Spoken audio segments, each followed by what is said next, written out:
Good day. Nice to have you visit once again.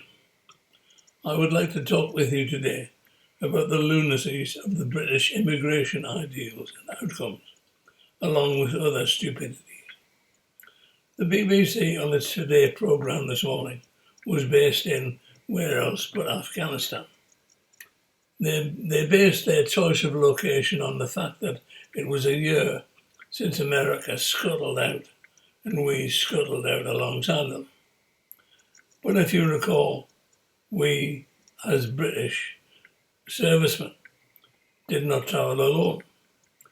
There were over 20,000 bleeding refugees crammed into those RAF aircraft, and we must examine how they were chosen, how they qualified to get on the jets. They were supposed to be interpreters, along with families, who were supposedly concerned about threats made by the Taliban because they worked for the British forces.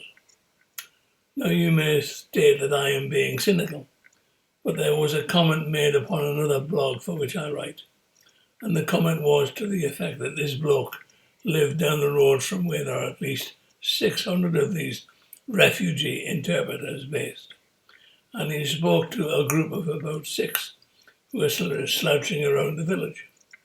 Strange thing, only one of those 6 spoke any English at all, and that man was supposed to be an interpreter. Following on from that little gem, I read a story about from the British broadsheet, which reported that many Afghans being unhappy with remaining in hotels for such a long time. There is a reluctance for them to move to Scotland or Wales because they believe the British home nations are too cold. They can always go back to where they came from. That's my ideal, but again, as I say, maybe I'm just cynical. The Home Office said that there is a challenge overall in finding local housing to accommodate the vast numbers of asylum seekers, not just for Afghans and those in need of protection, but also British citizens who are also on a waiting list for homes. While hotels do not provide a long-term solution, they do offer safe, secure and clean accommodation, the Home Office added. I bet they do. Which brings me to the real reason for this video.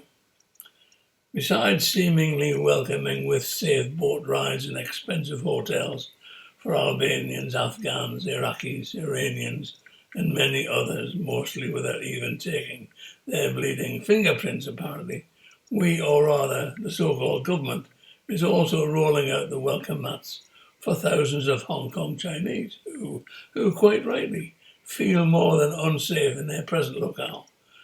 And some Brit minister said, "Come on in, you are welcome." Now, in this particular case, these people do have a real reason to be fearful, but where, you might ask, will they stay? More hotels full of more asylum seekers? And then there's the Ukraine and the Russian war.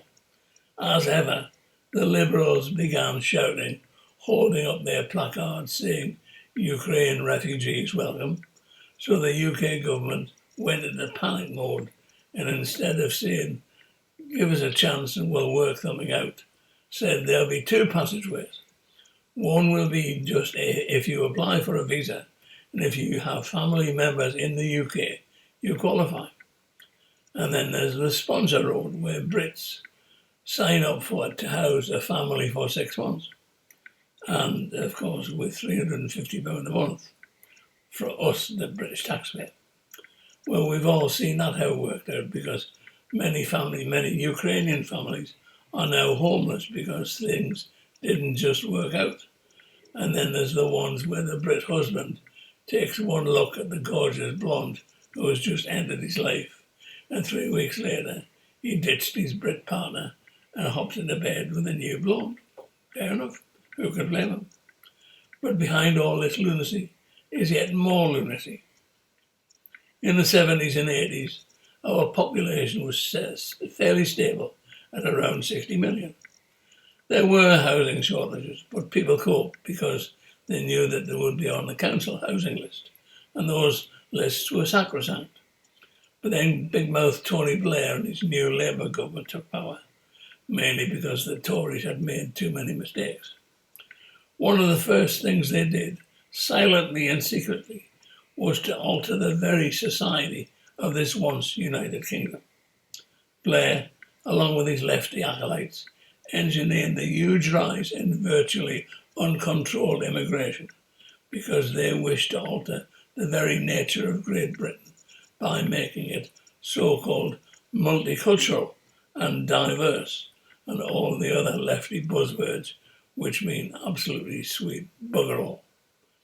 Blair and his Labour Party are responsible for the crowded A&E departments of hospitals in the big cities, along with the fact that you have to book a fortnight in advance if you're lucky to get a GP appointment, even before the pandemic.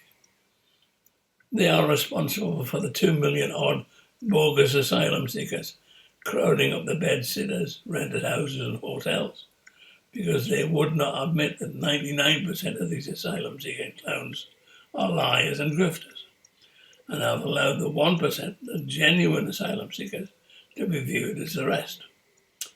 Labour are also responsible for the 3 million odd Muslim members of the fifth column, as I call it, and who will deny me that right, with their fanatical adherence to a foreign prophet, a prophet who demands absolute obedience to his word, and who also demands that we all bow down and accept his rule or die. Excuse me.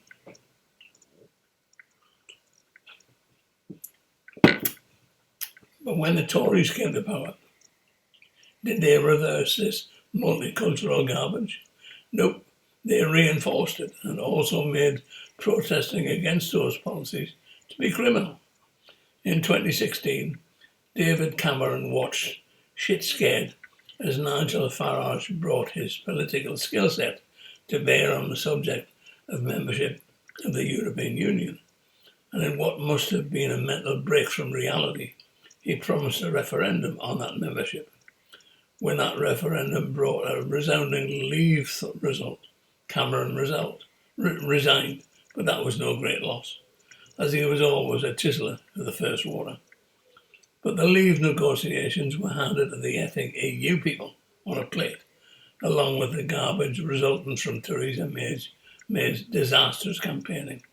And when the liar, adulterer and charlatan Boris Johnson climbed off Carrie and stepped in at number 10, things didn't get any better. Yes, he did state, we'll get Brexit done, but in reality he engineered another mishmash, where Northern Ireland was semi-divorced from the UK, despite bloody Boris promising exactly the opposite. Back we should focus on immigration, and the one thing relied upon by the lefty lawyers, namely the European Court of Human Rights, still rules over the United Kingdom because the bloody government cannot grasp the bloody nettle and dispatch that foreign bunch of lefty clowns to the shadows where they belong. Our Home Secretary sticks a few legal clauses together and states that the illegals off the Channel trips would be deported to Rwanda at a cost of many millions. The first aircraft didn't even get off the ground because the lefty lawyers ran to the European Court of Human Rights and they stopped it dead. So here we are, in a summer where the weather has been more than hot, where we find that water rationing is on the cards because the water companies are running out of water. Nobody noticed that the privatised water companies have paid literally billions in dividends to their foreign shareholders, along with the millions for the directors, while sitting on water infrastructure based around a population of 60 million, whilst knowing that our population had grown to 67 million. No new water infrastructure developed, no new reservoirs built. English chalk streams dried up because the water companies pumped the aquifers dry, and not forgetting that in 2020 there were over 400,000 discharges of untreated sewage into UK rivers and almost 5,500 discharges into UK coastal beach and bathing waters. I thank you for your visit, and I hope to see you again soon.